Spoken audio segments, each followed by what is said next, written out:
아멘. 오늘 우리가 받을 하나님 말씀 함께 찾아보시겠습니다. 고린도전서 1장 18절에서 25절까지 말씀입니다. 고린도전서 1장 18절에서 25절까지 말씀입니다. 우리 한 절씩 저와 여러분들이 교독하고 25절 마지막 절은 다 같이 함께 읽겠습니다. 제가 먼저 18절 읽겠습니다. 십자가의 도가 멸망하는 자들에게는 미련한 것이요 구원을 얻는 우리에게는 하나님의 능력이라.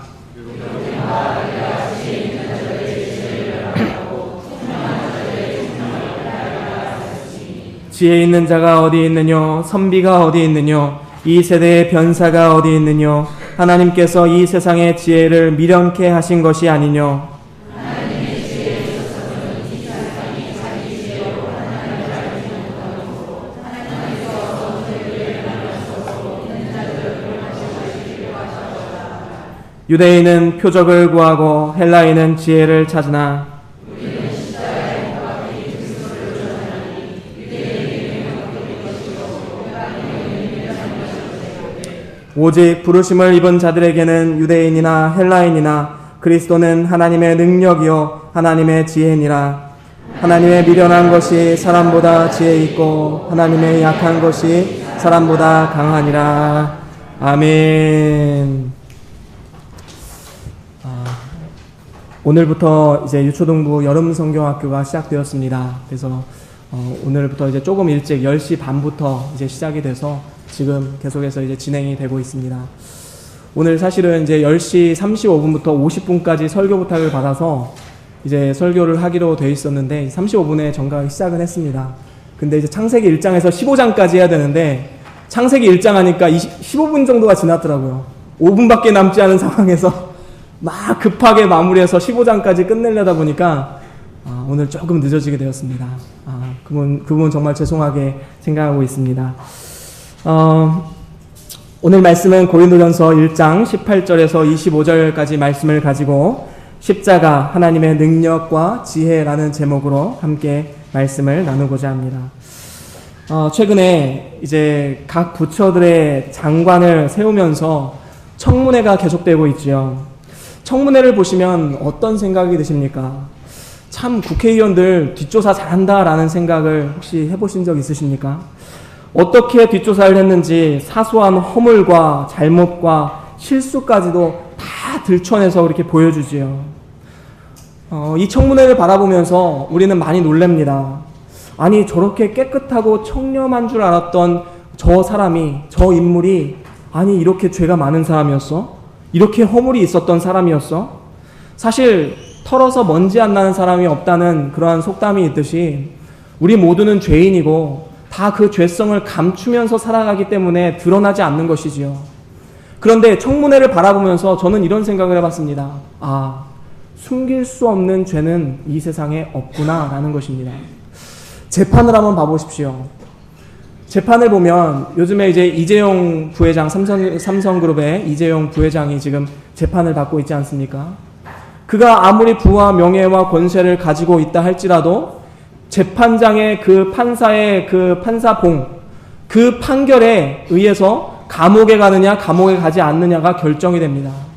그가 지금까지 쌓아온 명예와 권세와 부는 사실 재판정에서는 아무 쓸모가 없는 것이죠. 그 자리에서 만약에 내가 누군지 아십니까? 재판장님, 나는 삼성그룹의 부회장입니다. 나는 집에 수조 원이 있고요. 나는 이렇게 성공한 사람입니다. 어떤 일이 벌어질까요? 판사는 코웃음을 칠 것입니다. 그래? 오히려 이제 악감정을 가지고 더 중한 그 판결을 내릴 수도 있겠지요. 우리는 분명히 알아야 됩니다. 하나님의 엄중한 심판대가 분명히 있다라는 것입니다. 이 세상의 심판대는 완전한 것이 아니기 때문에 때로는 유전무죄, 무전유죄가 있을 수도 있습니다. 지금까지의 그런 일들이 분명히 있기는 있었습니다. 하지만 하나님의 심판, 이 엄중한 심판대는 절대로 유전무죄, 무전유죄가 있을 수 없는 곳입니다. 하나님의 공의의 잣대에 들이대서 죄인은 영벌, 의인은 영생, 바로 이것이 갈려지는 심판대이기 때문입니다. 이 세상에서는 다른 사람들에게 들키지 않아서 정죄함을 받지 않았을지라도 하나님 앞에서는 분명히 다르다는 것을 우리는 기억해야 됩니다. 과연 이 순간이 올 때 하나님 앞에 내 돈과 내 명예와 내 권세를 하나님 앞에 자랑할 수 있을까요?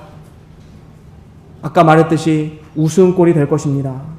그런 의미에서 본다면 우리 인생의 가장 큰 문제는 돈도 아니고 명예도 아니고 권세도 아닙니다. 우리는 그것이 다인 것처럼 생각되어지지만 사실은 그게 전부가 아니라는 것은 우리가 너무나도 잘 알고 있습니다.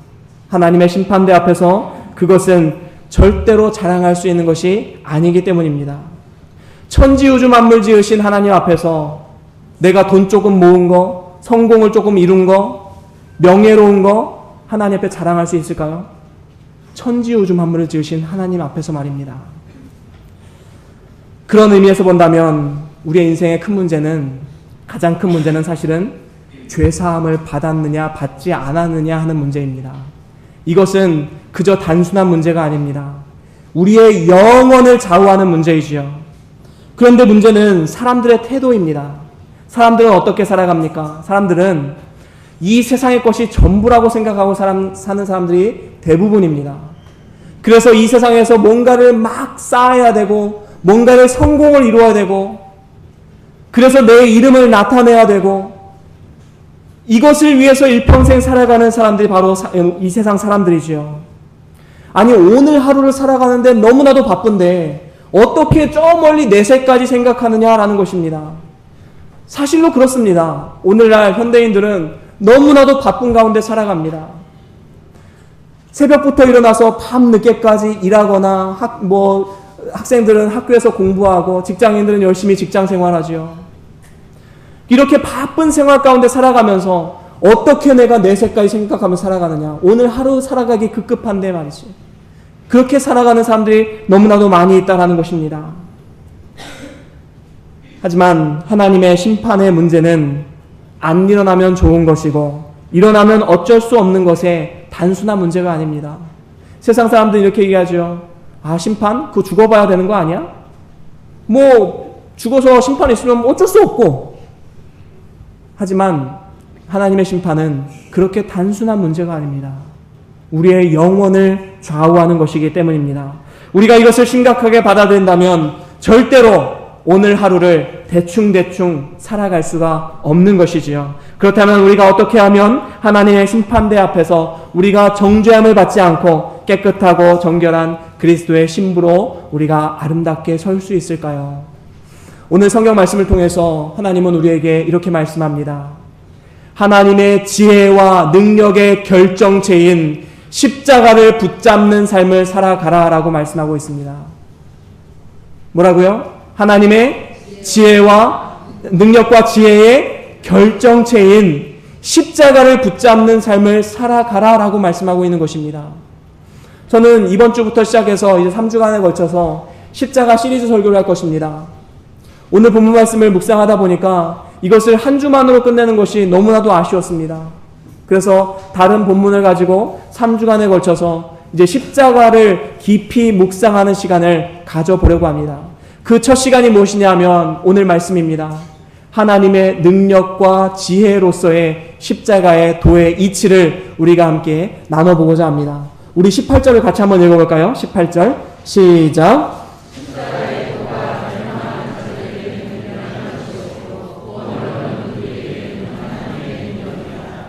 그렇습니다. 오늘 말씀해 보면 이 십자가의 도가 멸망하는 자들에게는 미련한 것이지만 구원을 얻은 우리에게는 뭘로 나타난다고 했습니까? 하나님의 능력으로 나타난다고 말씀하고 있습니다. 여기서 능력이란 단어는 헬라어로 디나미스라는 단어인데 이 디나미스라는 단어는 영어로 따지면 파워 정도로 해석할 수 있겠죠. 힘. 우리나라 말하면 능력. 그런데 우리가 깊이 이 말씀을 다른 본문에서 쓰임받은 그런 본문 말씀을 보면 그저 힘으로서의 능력으로서 끝나는 것이 아닙니다. 이것은 신체적으로나 지적으로나 영적인 모든 능력을 총체적으로 말씀하고 있는 하나의 집약체다라는 것입니다. 그래서 그 능력은 하나님의 총체적인 능력을 지칭하는 말로서 인간의 구원이 인간의 말의 지혜로 있지 않고 하나님의 능력, 하나님의 전지전능하심, 하나님의 총체적인 능력 가운데 있다라는 믿음의 고백으로 우리는 받아야 된다라는 것입니다. 그렇습니다. 그 하나님의 능력과 지혜의 집약체, 결정체가 바로 무엇입니까? 십자가의 도, 바로 오늘 말씀에 나오는 십자가다라는 것입니다. 그래서 오늘 말씀을 통해서 십자가의 도의 이치를 세 가지로 정리해보면 다음과 같습니다. 첫 번째로는 십자가의 도는 죄를 사하는 권세를 가지신 하나님의 능력이다라는 것입니다. 다시 한번 말씀드립니다. 십자가의 도는 죄를 사하는 권세를 가지신 하나님의 능력이다라는 것입니다. 세상은 말합니다. 세상 십자가에서 힘없이 죽은 예수 그리스도가 어떻게 하나님의 능력이 될 수가 있는가? 그래서 세상 사람들, 멸망받는 사람들에게는 이 십자가의 도가 어떻게 느껴집니까? 미련하다라고 느껴지는 것입니다. 실제로 그렇습니다. 세상의 능력의 기준으로 보면 십자가는 사실 미련한 것입니다. 하나님께서 진정한 창조주시라면 십자가가 아닌 힘과 능력과 권세자로서 이 땅 가운데 오셔서 강력한 카리스마로 칼과 권세를 가지고 내 말에 복종하면 바로 죽이고 내 말에 순종하면 내가 살려줄 것이다. 아주 강력한 카리스마로 이 땅 가운데 오셔야지만 세상에서 말하는 능력 있는 하나님을 우리가 볼 수 있는 것이지요. 하지만 십자가의 도는 그러한 능력이 아닙니다. 사실 유대인들에게 복음을 증거하는 일 중에 가장 힘든 이유 중에 하나가 바로 이런 부분이지요. 구약 성경에 예언된 그들이 기다리는 메시아 예언자는 바로 열강의 압제로부터 그들을 구원하고 유대 민족을 구원시킬 강력한 권력을 가진 유대인의 왕으로 오시는 메시아를 지금 기대하고 있는 것입니다. 그렇기 때문에 힘없이 십자가에 죽으신 예수님은 그들의 메시아가 될 수가 없고 오히려 이것은 미련한 사람이다라고 그들은 평가하고 있는 것입니다. 그런데 그들이 한때 예수님을 따랐던 때가 있죠. 언제였습니까? 예수님이 오병이어 사건을 일으켰을 때였습니다. 떡 5개와 물고기 2마리로 장정만 5,000명을 먹여 살렸습니다. 자, 이 일을 겪었을 때 이 유대 사람들이 어떤 생각을 가졌을까요? 이 사람만 우리가 왕으로 모신다면 우리가 먹고 살 걱정 없겠구나. 이 사람의 강력한 권력, 능력만 우리가 의지하고 살면 저 열강들 그 문제도 될 수 없겠구나. 우리가 그들을 이기고 그들로부터 이제 자유함을 얻겠구나 라는 기대감을 가질 수 있었던 것입니다. 그래서 예수님의 기적만을 쫓아다녔죠. 그래서 그들은 예수님을 왕으로 모시려고 했습니다. 하지만 예수님이 어떻게 하셨습니까? 그들을 피해서 도망가셨습니다. 아니, 왕으로 모시려고 하는데 왜 도망가셨을까요? 예수님이 이 땅에 오신 이유와 목적은 그게 아니었기 때문입니다. 그 이후에 예수님이 이제 간간히 말씀하시죠. 나는 십자가에 죽을 것이다. 나는 십자가에 죽지만 부활할 것이다. 이 이야기들을 간간히 이야기할 때 이제 유대 사람들은 하나 둘 예수님을 떠납니다. 예수님이 죽는다고? 어떻게 예수님이 죽을 수가 있지? 우리를 구원하신 메시아라면 어떻게 십자가에 죽을 수 있느냐? 바로 그것입니다. 세상이 말하는 능력은 십자가의 도로는 설명할 수가 없는 것입니다. 이것이 바로 세상이 말하는 능력이지요. 세상의 능력은 얼마나 큰 명예와 권세와 성공을 이루었느냐에 집중하고 있습니다. 기적과 같은 능력에 집중해 있는 것이죠. 하지만 우리는 알아야 합니다. 이 모든 것은 우리가 이 땅에서 살아가는데 필요한 것은 될 수 있지만 근본적인 죄의 문제를 해결할 수는 없다라는 것이지요. 심판의 때에 우리가 무엇을 자랑할 수 있겠습니까? 결국엔 무엇입니까? 진정한 메시아는 인간의 근본적인 문제인 죄와 사망의 문제를 해결할 수 있는 자여야만 메시아로 인정받을 수 있다라는 것이지요. 그래서 십자가의 도가 하나님의 능력이 될 수 있는 것은 바로 십자가 안에 죄사함의 능력과 권세가 들어있기 때문인 것입니다. 죄를 사하는 권세는 아무나 가질 수 있는 것이 아니지요. 창조주 하나님의 능력과 권세가 있어야지만 가능한 것입니다. 로마서 5장 10절에는 이렇게 말씀하고 있습니다. 우리 같이 한번 찾아볼까요? 로마서 5장 10절 말씀입니다. 우리 다 같이 함께 찾아보시겠습니다. 로마서 5장 10절 말씀입니다.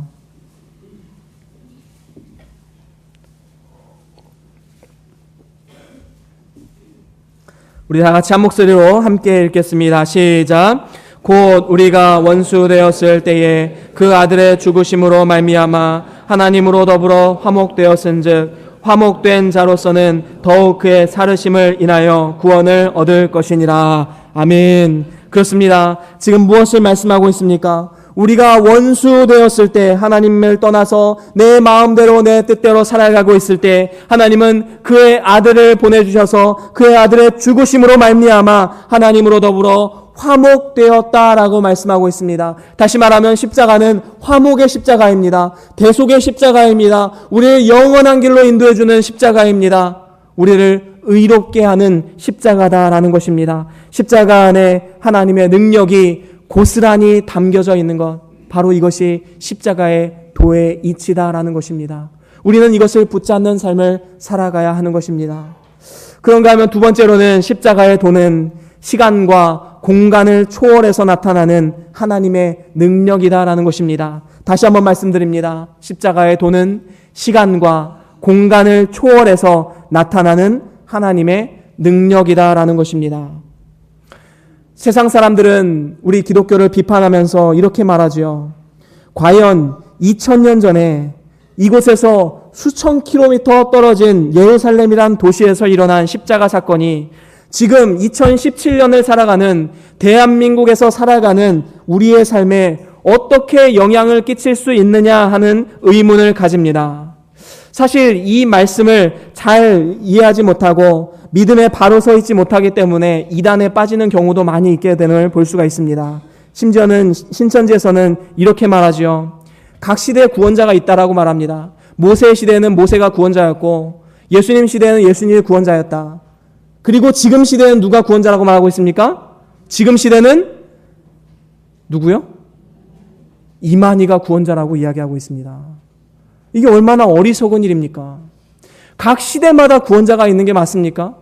물론 그 시대 가운데 하나님이 쓰신 인물들은 있습니다. 하지만 예수 그리스도의 십자가는 2000년 전 그 사건에서 끝난 것이 아니라 지금도 오고 오는 시대 가운데 우리의 미래의 시대까지 영향을 끼치는, 영원 전부터 시작해서 영원까지 영향을 끼치는 십자가의 능력, 하나님의 능력이다라는 사실을 우리는 믿어야만 하는 것입니다. 바로 이 십자가 사건은 태초 이전부터 계획되어진 하나님의 능력입니다. 그리고 그 십자가가 태초 이전부터 계획되어져서 지금까지도, 그리고 앞으로 오고 오는 세대 가운데 역사하는 하나님의 능력이다라는 것이지요. 이미 태초 이전부터 하나님의 계획하심 가운데 있었다라는 것입니다. 그렇기 때문에 이 시대에 구원하실 자가 다른 사람이 있는 것이 아니라 2000년 전에 죽으신 그 십자가 예수 그리스도께서 지금 우리의 삶 가운데 구원자가 되어주셔서 오늘도 우리의 삶 가운데 역사하시고 하늘 보좌 우편에서 우리를 위해서 말할 수 없는 탄식으로 우리를 위해서 기도하시는 분이 바로 우리 예수님이시다라는 것입니다. 이것이 바로 하나님의 능력인 것입니다. 시간과 공간을 초월해서 역사하는 하나님의 능력입니다. 우리 말씀 한 구절 더 찾아볼까요? 요한복음 1장 1절 말씀입니다. 우리 같이 한번 찾아보겠습니다. 요한복음 1장 1절 말씀입니다.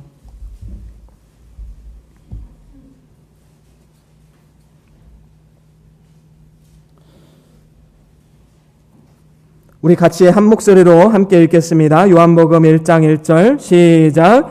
태초에 말씀이 계시니라. 이 말씀이 하나님과 함께 계셨으니 이 말씀은 곧 하나님이시니. 그렇습니다. 여기서 보면 태초에 말씀이 계시니라 라고 말씀하고 있죠. 그리고 이 말씀이 하나님과 함께 계셨으니 이 말씀은 무엇입니까? 바로 하나님이다. 다시 말하면 하나님과 말씀은 동등한 위치에서 태초 이전부터 함께 계셨다라는 것이죠. 2절에 보면 뭐라고 말씀하십니까? 그가 태초에 하나님과 함께 계셨다. 그리고 3절에 보면 만물이 그로 말미암아 지은 바 되었으니 지은 것이 하나도 그가 없이는 된 것이 없느니라. 여기서 그라는 것은 무엇입니까? 1차적으로는 말씀을 의미하지요. 근데 그 말씀은 무엇입니까? 우리 14절에 한번 가보겠습니다. 14절 같이 읽겠습니다. 시작. 말씀이 육신이 되어 우리 가운데 거하심에 우리가 그 영광을 보니 아버지의 독생자의 영광이요 은혜와 진리가 충만하더라. 아멘. 그 말씀은 무엇입니까? 바로 독생자 예수 그리스도다라는 것입니다. 다시 말하면 무엇입니까? 예수 그리스도는 2000년 전에 이 땅 가운데 육신을 입고 성육신하셔서 이 땅 가운데 오셨지만 그의 삶은 2000년 전에 시작된 것이 아니라 이미 오래전부터 영원 전부터 하나님과 함께 말씀으로 함께 창조에도 관여하셨고 계속해서 역사를 이끌어 오시는데 예수님과 하나님이 동행하셨다라는 것입니다. 그렇기 때문에 각 시대마다 구원자가 있다라는 것은 분명히 잘못된 것이지요. 온 시대를 통합해서 시간과 공간을 초월해서 하나님께서 역사하시는 것이 바로 십자가의 도의 이치요 하나님의 능력이다라는 것입니다. 이것을 우리는 믿음으로 받아들여야 된다라는 것이지요. 이것이 얼마나 큰 하나님의 능력입니까? 십자가는 아담과 하와가 창조되어서 죄를 짓기 이전부터 하나님의 원대하신 계획 가운데 하나님의 심중에 자리 잡고 있었던 사건이었습니다. 영원하신 하나님께서 작정하시고 계획하신 일이기 때문에 십자가는 영원한 과거뿐만 아니라 앞으로 오고 오는 모든 세대까지 영향을 끼치는 하나님의 능력이다라는 것입니다. 그리고 그것은 궁극적으로 예수님의 부활과 우리의 부활까지도 포함하는 사건인 것입니다. 뿐만 아니라 장소도 마찬가지지요. 시간을 그렇게 초월해서 하나님께서 역사하셨다면 장소도 마찬가지입니다. 예루살렘에서 일어난 사건이 어떻게 우리 가운데 오게 되었는가? 그것은 무소부재하신, 어려운 말로는 무소부재하신, 쉽게 풀어서 얘기하면은 없는 곳이 없고 있지 않은 곳이 없다. 다시 말하면 어디에나 계시다. 지금 이 자리에도 계시고 우리 집에도 계시고 어디에나 편재해서 계신 하나님의 능력을 보여주는 사건이다라는 것이지요. 2000년 전에 예루살렘에 있었던 사건이 오늘 우리에게 영향을 줄 수 있는 것은 바로 이 무소부재하신 하나님의 크신 능력의 결과다라는 것입니다. 우리는 이것을 믿음으로 받아들이고 일평생 십자가의 도의 이치를 바라보고 붙잡는 삶을 살아가야 한다는 것입니다. 그런가 하면 세 번째로는 십자가의 도의 이치는 구원의 길을 제시해주는 하나님의 지혜다라는 것입니다. 다시 한번 말씀드립니다. 십자가의 도는 구원의 길을 제시해주는 하나님의 지혜다라고 말씀하고 있습니다. 하나님의 지혜가 무엇입니까? 우리 21절 다 같이 한번 보겠습니다. 오늘 말씀으로 돌아와서 21절을 우리 다 같이 한 목소리로 읽겠습니다. 시작. 하나님의 지혜에 있어서는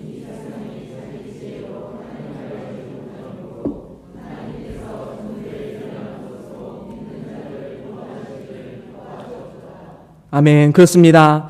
하나님의 지혜는 한마디로 말하면 십자가의 도의 이치를 깨닫게 하는 지혜다라고 말할 수 있지요. 이 세상의 지혜로는 절대로 알 수 없다라고 말씀하고 있습니다. 오늘 방금 읽은 말씀에 보면 이 세상이 자기 지혜로는 하나님을 알지 못하기 때문에 전도에 미련한 방법을 사용해서 믿는 자를 구원하기를 기뻐하신다라고 말씀하고 있음을 우리는 볼 수 있습니다. 그렇습니다. 이 세상의 지혜로는 절대로 구원의 길을 알 수 없습니다. 인간의 역사 가운데 많은 사람들이 이 구원의 길을 찾기 위해서 세상의 지혜를 찾고 찾았지요. 그래서 자기 수양을 한 사람도 있고요. 아니면 자기의 어떤 학문을 이루어서 자기의 이론을 만들어낸 사람들도 있습니다. 하지만 이 모든 것이 진짜로 구원의 길을 제시하고 있는가? 절대로 그렇지 않습니다. 정말로 확실하게 구원의 길을 제시하는 것은 하나님의 말씀밖에 없음을 우리는 다 믿으시길 주의 이름으로 간절히 소원합니다. 이 세상의 지혜는 각종 처세술을 알려줍니다. 각 시대마다 아니면 각 상황마다 우리가 어떻게 하면 성공하고 어떻게 하면은 우리의 인생을 보람된 인생을 살아갈 수 있을까, 그런 것들을 가르쳐주고 있지요. 수많은 학문들이 있습니다. 잘 사는 방법을 알려주는 책들이 있지요. 그리고 성공하는 방법을 알려주는 책들도 많이 있습니다. 제가 최근에 탐방동에 있는 홈플러스에 가서 이제 그 서점에 한번 가본 적이 있습니다. 그런데 요즘에 베스트셀러가 무엇일까라고 생각이 돼서 한번 베스트셀러 그 섹션에 한번 가봤어요. 그런데 굉장히 놀랐습니다. 요즘에 나오는 베스트셀러 대부분이 성공에 관련된 부분들이죠. 그래서 요즘 사람들이 성공에 많이 목말라 있구나. 어떻게 하면 돈을 벌 수 있을 것인가? 어떻게 하면 주식 투자해서 성공할 수 있을 것인가? 어떻게 하면 트럼프의 리더십을 가지고 대통령 한번 해볼 것인가? 어떻게 하면 오바마의 따뜻한 리더십으로 사람들의 마음을 장악할 수 있을 것인가? 어떻게 하면 성공할 수 있을 것인가가 이 세상의 학문의 다입니다, 사실은. 하지만 그 안에는 어떠한 것도 구원의 길을 제시해주고 있지 않습니다. 여러분 소설을 좋아하십니까? 소설 열심히 읽으십시오. 하지만 그것이 우리의 구원의 길을 제시해줄 수 있다라고는 생각하시면 안 됩니다. 이 세상 그 어떤 학문도 하나님의 구원의 길을 가르쳐줄 수 있는 것은 없습니다. 오직 한 가지, 성경을 통해 나타난 십자가의 도의 이치, 그리고 십자가를 통해서 나타난 하나님의 지혜, 하나님의 지혜로서만 우리가 구원에 이를 수 있음을 믿음으로 받아들이시는 저와 여러분들의 삶이 될 수 있기를 주의 이름으로 간절히 소원합니다. 그래서 19절에 이렇게 말씀합니다. 우리 19절 같이 읽어볼까요? 시작. 지혜 있는 자들의 지혜를 멸하고 총명한 자들의 총명을 폐하리라 하였으니, 이것은 지금 사도 바울이 이사야 말씀을 인용하고 있는 것이지요. 지혜가 아무리 있어도, 아무리 총명해도 이 세상의 것으로는 다 미련한 것뿐이다 라고 지금 말씀하고 있는 것입니다. 그리고 20절에 뭐라고 말합니까? 20절 같이 읽겠습니다. 시작. 지혜 있는 자가 어디 있느뇨? 선비가 어디 있느뇨? 이 시대의 사가 어디 있느뇨? 하나님께서 이 세상의 지혜를 미련케 하신 것이 아니뇨. 그렇습니다. 이 세상의 지혜자, 다시 말하면 철학자들이 어디 있느냐? 이 세상의 선비가 무엇입니까? 자칭 똑똑하다는 사람들입니다. 선비는, 옛날의 선비들은요, 자신의 학문을 자랑하면서 나가서 일도 하지 않습니다. 부인을 내보내서 부인 실컷 일하게 하고 자기는 하루 종일 책만 보는 게 선비지요. 이렇게 열심히 책만 읽는 사람들, 그것을 그 책으로 구원의 길을 알 수 있습니까? 자칭 똑똑하다는 사람들도 구원의 길을 알 수가 없다라는 것입니다. 그 다음에 뭐라고 합니까? 변사, 아주 말 잘하는 사람들, 말을 아무리 유창하게 하는 사람, 그 사람일지라도 구원의 길을 알 수 있는, 스스로 알 수 있는 지혜가 있겠습니까? 그렇지 않다라는 것입니다. 하나님께서는 그래서 이 모든 세상의 지혜를 어떻게 하셨습니까? 미련케 했다라고 말씀하고 있습니다. 이 세상 모든 지혜들이 구원의 길을 제시했는가? 그렇지 않습니다. 제시하지 못하고 있지 않느냐라는 것입니다. 구원의 도의 이치를 깨닫지 못하고 구원의 길을 제시하지 못했기 때문에 결국에는 미련한 것이다 라는 것이죠. 그래서 하나님께서는 십자가의 도의 이치를 먼저 깨달은 사람이 이제는 복음을 선포하는 전도의 방법을 사용하셔서 믿는 자들을 구원하시는 것입니다. 이렇게 하나님의 구원의 도구로 사용하시는 전도의 방법마저도 사람들이 보기에는 미련한 방법이다라고 생각되기도 합니다. 세상이 보기에는 십자가에 죽으신 것도 미련한 것이고 십자가에 죽으신 예수 그리스도를 증거하는 것도 미련해 보이는 것이다라고 오늘 성경 말씀은 우리에게 들려주고 있습니다. 왜 그렇습니까? 22절에 이유가 나오지요. 22절 같이 읽어보겠습니다. 시작. 유대인은 표적을 구하고 헬라인은 지혜를 찾으나. 그렇습니다. 유대인은 표적을 구합니다. 뭔가 능력이 있어야 됩니다. 뭔가 기적이 있어야 됩니다. 물론 표적을 구하고 기적을 구하는 것이 잘못된 것은 아닙니다. 성경에 보면 모세나 기드온도 표적을 구했습니다. 그리고 히스기야도 표적을 구했고 그것을 하나님께서 책망하지 않으셨습니다. 문제는 무엇입니까? 유대인들이 표적의 의미를 깨닫지 못하고 계속해서 표적이라는 틀 안에 하나님을 가둬놓은 것이지요. 표적이라는 것은 하나님의 크신 능력 가운데 아주 조그만한 것인데 이 표적 가운데 하나님을 구겨서 넣는 것입니다. 그래서 이 표적이 없으면 하나님이 아니고 이 표적이 나타나야지만 메시아다라고 그들은 판단했던 것이죠. 그래서 어떤 현상이 벌어집니까? 그들은 계속해서 새로운 기적을 쫓아다닙니다. 오병이어 사건을 일으켰을 때 그걸로 만족했을까요? 아닙니다. 혹시 예수님이 더 큰 기적을 일으키지 않을까? 예수님을 졸졸 쫓아다니면서 도대체 어떤 기적을 일으킬까? 날마다 기대하는 마음으로 쫓아다녔을 것입니다. 종교개혁자 칼빈은 이 부분에 대해서 이렇게 지적하고 있지요. 그들은 기적 자체에 빠져서 기적에 경탄하고 있다. 그러나 그들은 어떤 기적에도 만족하지 않고 매일 끊임없는 기적을 찾아 헐떡거리고 있다라고 말하고 있습니다. 그렇습니다. 우리가 너무 기적만 쫓아다니면요, 이런 현상이 발생됩니다. 여러분, 기독교 안에도 기적이 있습니까? 저는 있다고 믿습니다. 예수님 잘 믿고 정말로 하나님 앞에 간절한 마음으로 나아가면 때로는 병이 낫기도 합니다. 하지만 저는 확신이 있습니다.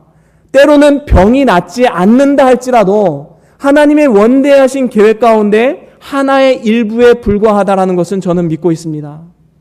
그것은 무엇을 의미하느냐 하면, 여러분 만약에 병이 나았다고 한번 생각해 보십시오. 그러면 이분이 이제 거기서 죄사함의 비결을 발견하고, 하나님이 이렇게 나를 인도하셔서 내가 구원받기를 원하시는구나 해서 십자가를 붙잡으면 다행입니다. 그런데 문제는 뭐냐 하면, 이렇게 기적을 한번 경험하면 어떤 현상이 발생되냐 하면 더 높은 차원의 기적. 이제는 뭔가 막 갈급함에 쫓아다닙니다. 그래서 전국에 능력 있다는 어떤 목사님이 집회하면 그곳에 찾아다니면서 그곳에서 새로운 기적이 나타나지 않을까? 방언의 기적, 예언의 기적, 치유함의 기적, 여러 가지 요즘엔 금리빨, 아말감이 금리빨로 바뀌는 기적. 여러분 실제로 이게 있습니다. 여러분 지금 웃으시죠? 제가 없는 이야기 하는 게 아닙니다. 요 가까운 교회에서도 있어요. 아말감이 기도하면 금리빨로 바뀐다고 얘기하고 있습니다. 이게 복음입니까? 이게 하나님의 능력입니까? 정말로 너무나도 마음 아프고 안타까운 이 현실이 아닙니까? 진정한 하나님의 능력은 십자가의 도에 있습니다. 하나님의 지혜는 이 십자가입니다. 세상은 아무리 이것이 미련하다고 말할지라도 우리에게 있어서 하나님의 능력과 지혜는 바로 이 십자가의 도이다라는 것을 우리는 분명히 깨달아야 하는 것입니다. 헬라인은 무엇을 구합니까? 말씀해 보면 지혜를 구한다라고 말하고 있지요. 이 지혜는 무엇입니까? 헬라는 그 당시에 그리스 사람들입니다. 그리스 하면 떠오르는 게 뭐가 있지요? 그리스 하면 떠오르는 게 무엇이 있습니까? 철학이 있습니다. 철학. 필로소피. 이 필로소피 안에 이제 소피아라는 단어가 이제 숨어들어 있죠. 이 소피아라는 게 지혜라는 단어입니다. 그래서 헬라 사람들은 이 말을 잘하고 철학에 능했습니다. 그래서 사도 바울이 유일하게 복음에 실패한 지역이 이 아테네 지역이었습니다. 이 아덴 지방에서 복음을 선포하는데 이 사람이 이제 사람의 지혜로 듣는 거예요. 그걸 하나님의 지혜로 듣는 것이 아니라 사람의 지혜로 들어서 복음 전파에 실패하게 되죠. 유일하게 실패한 곳이 바로 이 아테네 지역이었습니다. 그런데 오늘 말씀에도 보듯이 헬라 사람들은 무엇을 구합니까? 지혜를 구합니다. 철학을 구하지요.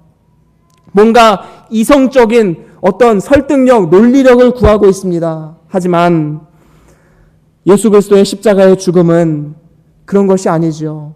논리로 증명할 수 있으면 누구나 다 믿을 수 있겠지요. 왜 믿음이라고 얘기합니까? 논리로 증명할 수 없기 때문에, 하나님의 은혜가 없이는 믿을 수 없는 것이기 때문에 그것을 믿음이라고 우리는 말하고 있습니다. 근데 헬라 사람들은 지혜, 다시 말하면 논리를, 이성적인 논리를 지금 주장하고 있는 것입니다. 많은 소크라테스와 플라톤이 이런 논리로 사람들을 설득했지요. 많은 영향력을 끼쳤습니다. 하지만 그 안에는 어떠한 구원의 도와 진리도 발견할 수 없다라는 것입니다. 하지만 유대인과 헬라인에게는 이렇게 어리석은 십자가의 도에 잊히지만 23절에 보면 우리에게는 어떻습니까? 같이 읽어보겠습니다. 23절 시작. 우리는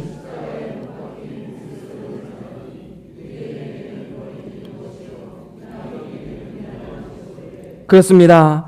23절에 보면 우리 그리스도인들에게는 십자가에 못 박힌 그리스도가 하나님의 능력이고 우리가 그것을 전해야 하는 사명을 우리에게 주셨다라는 것입니다.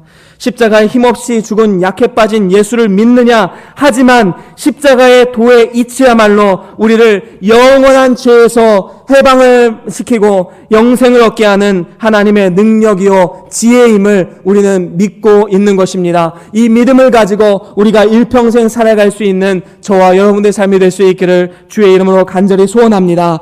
그래서 24절에 이렇게 말씀합니다. 24절 함께 읽겠습니다. 시작. 오직 부르심을 입은 자들에게는 유대인이나 헬라인이나 그리스도는 하나님의 능력이요 하나님의 지혜니라. 아멘. 그렇습니다. 오직 부르심을 입은 자들, 우리들에게는 하나님 십자가의 도가 하나님의 능력이다라고 말씀하고 있습니다. 그렇습니다. 우리는 스스로 능력 있는 척, 스스로 지혜 있는 척 해서는 안 되는 것입니다. 25절에 말씀하듯이 하나님의 미련한 것이 사람보다 지혜 있고 하나님의 약한 것이 사람보다 강하기 때문입니다. 우리는 무엇보다도 하나님의 능력과 지혜의 집약체, 결정체인 십자가를 날마다 붙잡고 살아가야 하는 것입니다. 이렇게 십자가를 붙잡고 살아가는 사람은 분명히 달라져야 할 것이 있습니다. 어떠한 자세로 우리가 십자가를 붙잡고 살아가야 하는지 저는 두 가지만 간단하게 말씀드리고 말씀을 마무리하겠습니다. 첫 번째, 우리의 삶의 자세는 복의 기준이 달라져야 한다라는 것입니다. 다시 한번 말씀드립니다. 첫 번째, 우리의 삶의 자세는 이제는 복의 기준이 달라져야 한다라는 것입니다.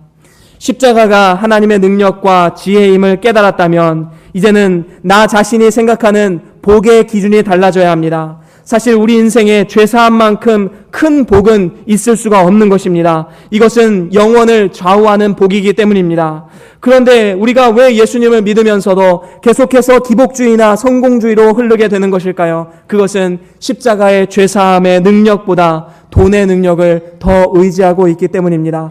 돈이 주는 기쁨과 만족이 있기 때문입니다. 물론 이것을 무시하면서 살아갈 수는 없습니다. 돈은 우리에게 살아가는데 꼭 필요한 것입니다. 하지만 돈을 많이 벌고 출세하면 내가 하나님의 복을 받은 것 같고, 돈이 없고 실패해서 낙심하고 있으면 나는 실패한 사람이다, 나는 하나님의 복을 받지 못한 사람이다 라고 생각하고 낙심하고 있다면 우리는 복의 기준을 잘못 설정하고 있는 것입니다.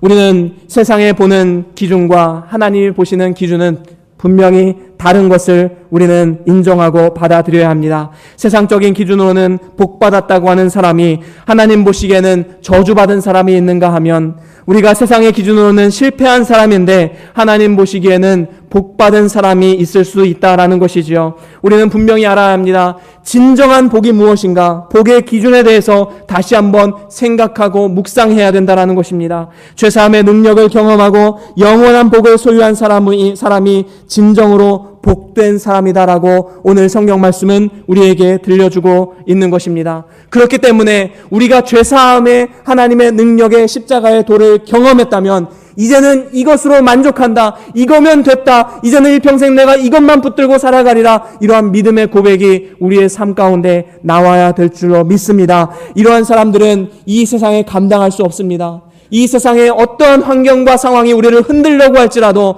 우리는 절대로 흔들리지 않고 믿음 위에 굳건하게 설 수 있다라는 것이지요. 그렇습니다. 우리는 십자가가 있으면 모든 것을 다 얻었다라는 그러한 믿음이 있어야 되는 것입니다. 우리 말씀 한 구절 찾아볼까요? 로마서 8장 32절 말씀입니다.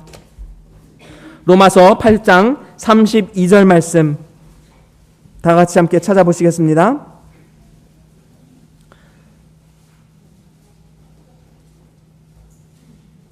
우리 함께 읽겠습니다. 로마서 8장 32절 말씀입니다. 시작.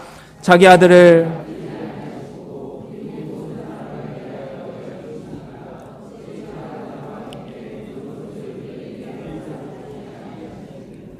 아멘. 그렇습니다. 우리가 이 말씀을 잘 생각해 보아야 됩니다. 자, 이 말씀이 과연 이런 의미일까 한번 생각해 보십시오. 십자가를 하나님께서 내어주셨다는 것은 자기 아들을 내어주신 겁니다. 이렇게 큰 은혜를 주신 이 하나님께서 우리에게 부와 명예와 권세를 주시지 않겠느냐라고 지금 말씀하시는 것일까요? 언뜻 보면 그렇게 보여지기도 합니다. 하지만 우리가 이 말씀을 한번 가만히 들여다보십시오. 십자가 하나면 다 된다라는 말씀을 지금 하고 있는 것입니다. 부와 명예와 권세가 설령 없을지라도 십자가를 내어주신 그 하나님이 우리와 함께 하신다면 그것 하나만으로 우리는 만족하는 삶을 살아갈 수 있다는 것을 지금 우리에게 선포하고 있는 것이지요. 그렇습니다. 사실 십자가 하나에 우리의 모든 것이 다 들어있는 것입니다. 그 안에는 우리의 영생이 들어있고 우리의 부활이 들어있고 하나님과 동행하는 이 땅 가운데 기쁨과 감사함과 행복과 만족이 들어있는 것입니다. 도대체 이것 외에 우리가 더 추구할 수 있는 것이 무엇이 있겠습니까? 십자가 안에 이 모든 것이 다 들어있는데 말입니다. 오늘 말씀을 통해서 하나님은 우리에게 분명히 말씀하십니다. 우리는 분명히 복의 기준을 다르게 잡아야 됩니다. 하나님이 주시는 복이 무엇인가? 우리는 그 복의 기준을 바르게 잡고 일평생 우리의 상황과 환경이 때로는 고난의 길이요 힘든 길일지라도 십자가 하나면 된다라는 복의 기준을 바르게 정립하고 일평생 그 안에서 기쁨과 감사함으로 살아갈 수 있는 저와 여러분들의 삶이 될 수 있기를 간절히 소원합니다.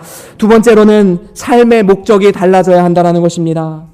다시 한번 말씀드립니다. 이제는 삶의 목적이 달라져야 하는 것입니다. 하나님의 능력과 지혜인 십자가의 도를 붙잡는 사람은 삶의 목적이 달라지게 됩니다. 이전에는 세상의 지혜인 처세술, 학문, 잘 사는 방법, 어떻게 하면 돈을 벌 수 있을까? 어떻게 하면 성공할 수 있을까? 세상의 지혜를 쫓아서 살아가는 삶을 살아왔다면 이제는 십자가의 도를 깨닫고 그것을 붙잡는 우리는 이제 하나님의 지혜를 붙잡아야 하는 것입니다. 이전에는 삶의 목적이 나 하나 성공해서 잘 먹고 잘 사는 것이 목적이었다면 이제는 우리 주변 사람들에게 눈을 돌려야 하는 것입니다. 세상의 학문과 지혜로는 절대로 구원의 길을 알 수 없기 때문에 우리는 이 세상 가운데 나아가서 그 복음을 전하는 삶을 살아가야 하는 것입니다. 세상이 보기에는 이것이 미련한 방법일지라도 하나님은 우리를 동역자로 세워주시고 그 하나님과의 동역을 통하여서 한 사람을 구원하는 것을 기뻐하신다라고 말씀하고 있는 것이죠. 그리고 이렇게 동역자에게 하나님은 하늘의 상급으로 주신다라고 약속하고 있는 것입니다. 우리가 삶의 목적이 나 자신만 잘 되는 것이 아니라 이제는 다른 사람을 성공시켜주고 다른 사람을 위해서 살아가는 것, 이것이 이제는 삶의 목표가 되어야 된다라는 것입니다.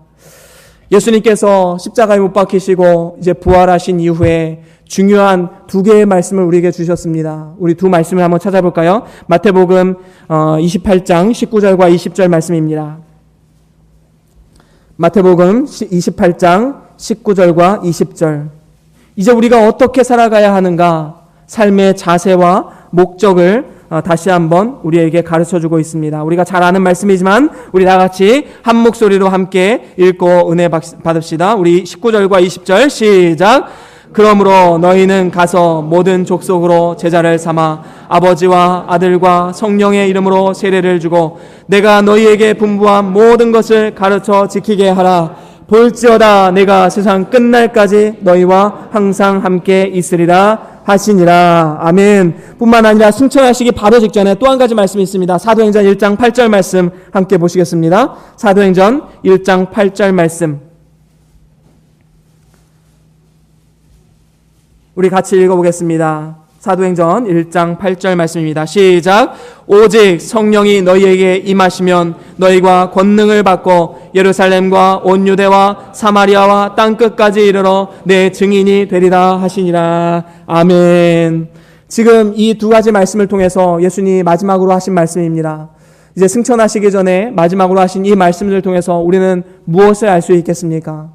한 가지는 우리는 우리의 삶의 목적이 이제 영혼을 바라봐야 된다는 것입니다. 영혼을 구원해야 된다는 것이지요. 나 자신만 구원받는 데서 만족하는 것이 아니라 이제는 이 세상 가운데 나아가 믿지 않는 사람들에게 복음을 증거하는 일에 우리가 쓰임받아야 된다는 것입니다. 21절에 보면 이것이 미련한 방법처럼 보이지만 이것만큼 하나님이 기뻐하시는 일이 없다는 것입니다. 이것을 통해서 하나님은 하늘잔치가 열립니다. 하나님은 너무나도 기뻐하십니다. 한 사람이 주님께로 돌아오는 이 사건을 통해서 하나님이 얼마나 기뻐하실지 한번 생각해 보십시오. 그리고 그 사람을 영혼 구원했다면 이제는 그 사람을 제자로 삼아서 예수 그리스도의 제자로 만드는 일을 우리가 해야 된다라는 것입니다. 나를 통해서 또 다른 사람이 예수님을 믿고 그 사람이 나를 통해서 나의 삶을 본받고 내가 이 사람처럼 살면 인생을 정말 하나님 기뻐하시는 삶을 살아갈 수 있겠구나. 거룩한 소망을 갖는 그러한 축복의 통로로 나 자신이 쓰임 받아야 된다라는 것이죠. 우리가 어떠한 삶의 목적을 가지고 살아가는가, 이것은 우리가 어디에 속한 사람인가를 보여주고 있는 단적인 예입니다. 우리가 이 땅만을 바라보고 살면 이 땅에 속한 사람이지요. 반면에 우리가 하나님을 바라보고 살아가면 하늘에 속한 사람입니다. 하나님이 원하시는 목적을 이루어드리면 하늘에 속한 사람이다라는 것입니다. 기도의 단적인 예를 한번 들어드릴까요? 여러분, 만약에 우리가 이 자리에 제가 10분을 여러분들에게 드린다고 생각해 보십시오. 10분 동안 여러분 한번 기도하십시오라고 하면 10분 동안에 뭐를 놓고 기도하시겠습니까? 한번 가만히 머릿속에 떠올려 보십시오.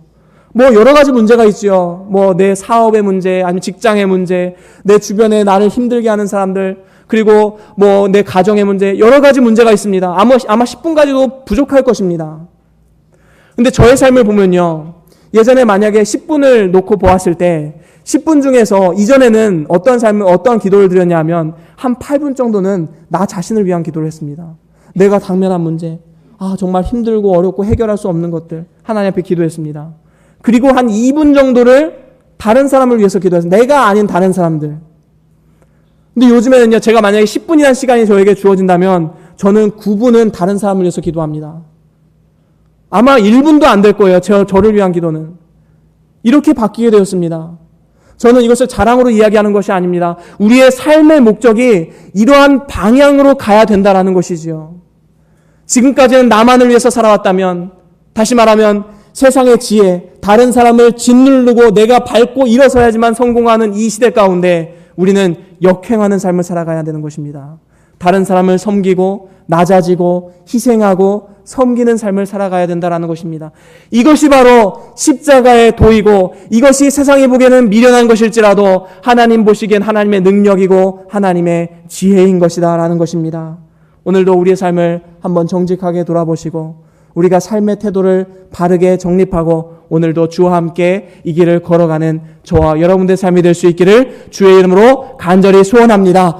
우리 다같이 오늘 들은 말씀 기억하시면서 우리가 함께 기도하기를 원합니다. 우리의 삶의 기준, 복의 기준이 무엇인가, 그리고 삶의 태도, 목적이 무엇인가, 우리가 다시 한번 우리의 삶을 돌아보고 이 시간 다시 한번 결단합시다. 그리고 하나님 앞에 나아갑시다. 다 같이 잠깐 동안 우리 함께